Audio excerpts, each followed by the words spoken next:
Fala aí, galera do Minecraft. Aqui quem fala é o Rebielski02. Hoje eu vou ensinar a fazer uma metralhadora. Tipo essa daqui, só que essa daqui é gigante, meu irmão. Olha como é, ó, muito louca. Então, ali tem o alvo. E o que vamos fazer? Oh God! Estão lançando bolas de fogo!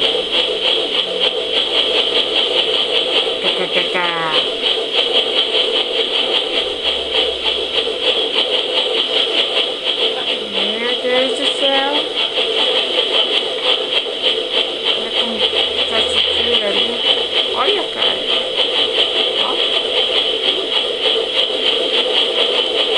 Minha nave.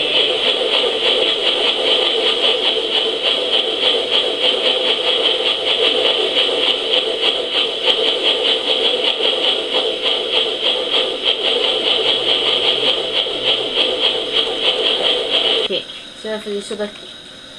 Não, vou usar outra coisa pra mostrar. Vou usar ouro.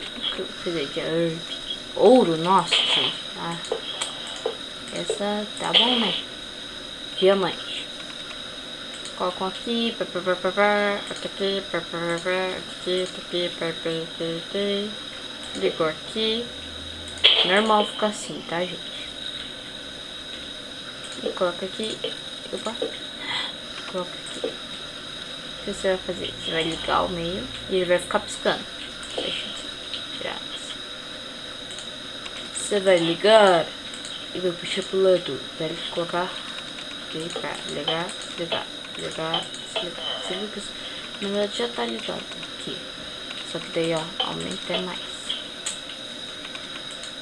Tá, vamos puxar pra frente, colocar pra cá.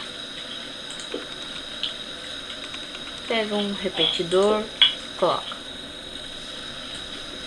Tá, daí pra finalizar você coloca isso aqui.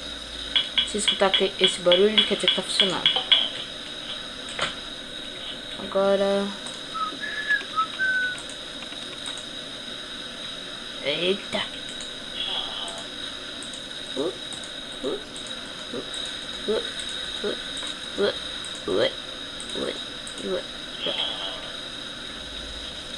Ah, esqueci o alvo.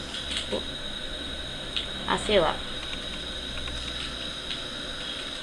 Acertar a casa da minha irmã mesmo. Oh, nossa! Isso, se enfia na frente. Vai! Ó, se gostou do vídeo, dá um gostei aí. Deixe seu comentário. Pede alguma coisa pro próximo vídeo. Então, valeu. Fui!